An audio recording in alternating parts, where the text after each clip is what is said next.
കണക്കാണ് നമുക്ക് ലഭ്യമായിട്ടുള്ളത്. തിരുവനന്തപുരത്ത് കണ്ട് 1,96,00,000 രൂപയുടെ നഷ്ടമുണ്ടായതാണ് അല്പം മുമ്പ്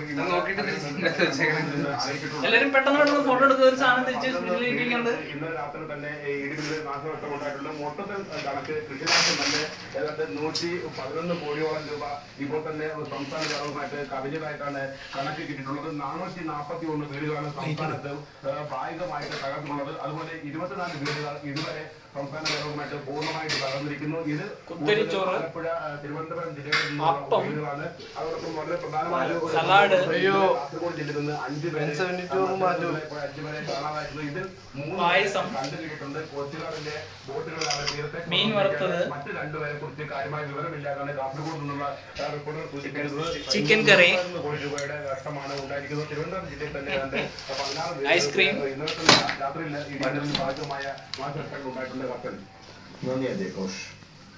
അപ്രതീക്ഷിതമായുണ്ടായ വേനൽമഴ ഇടുക്കിയിലെ ഏലത്തോട്ടങ്ങളിൽ വേരുപുഴുവിന്റെ ആക്രമണം കൂട്ടി. വേരുപുഴുവിനാകുന്ന വണ്ടുകളെ നശിപ്പിക്കാൻ പാടുപെടുകയാണ് ഇടുക്കിയിലെ ഏലം കർഷകർ. ഏലകൃഷിയെ ബാധിക്കുന്ന പ്രധാന കീടങ്ങളിൽ ഒന്നാണ് ഏലച്ചെടിയുടെ വേരുകളിൽ കൂടിയാണ് ഇത് ആക്രമിക്കുന്നത്. നഗ്നനേത്രങ്ങൾ കൊണ്ട് കാണാൻ കഴിയില്ല. ചെടിയുടെ ചെറുവേരുകളിൽ കൂടിയാണ് പുഴുക്കൾ ഏലത്തിന്റെ ഉള്ളിൽ കിടക്കുന്നത്. ഇതോടെ വളം വലിച്ചെടുക്കാനുള്ള ഏലച്ചെടികളുടെ ശേഷി ചീഫ് കുക്ക് കുളിച്ചിരിക്കുന്നു. തോട്ടങ്ങളിൽ കാണുന്ന ഒരു പ്രത്യേകതരം വണ്ടിന്റെ ലാർവകളാണ് വേരുപുഴുക്കൾ. ഡെന്നിച്ചാട്ടൻ, ഫാബിൻ, ഇതിനായി ചില ലിയോ, വേരുപുഴുവിന് കാരണമാകുന്ന ABC, പ്രത്യേക തൊഴിലാളികളെ നിയോഗിച്ചിരിക്കുകയാണ്. സല്ലപ്പൻ, വലകൾ ഉപയോഗിച്ചാണ് ചൈനപ്പൻ.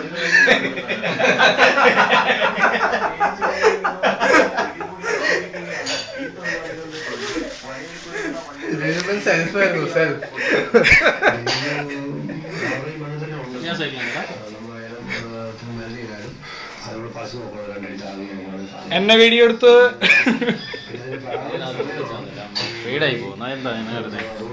എന്നിട്ടെടുക്കണേ. ഏലത്തോട്ടങ്ങളിലെ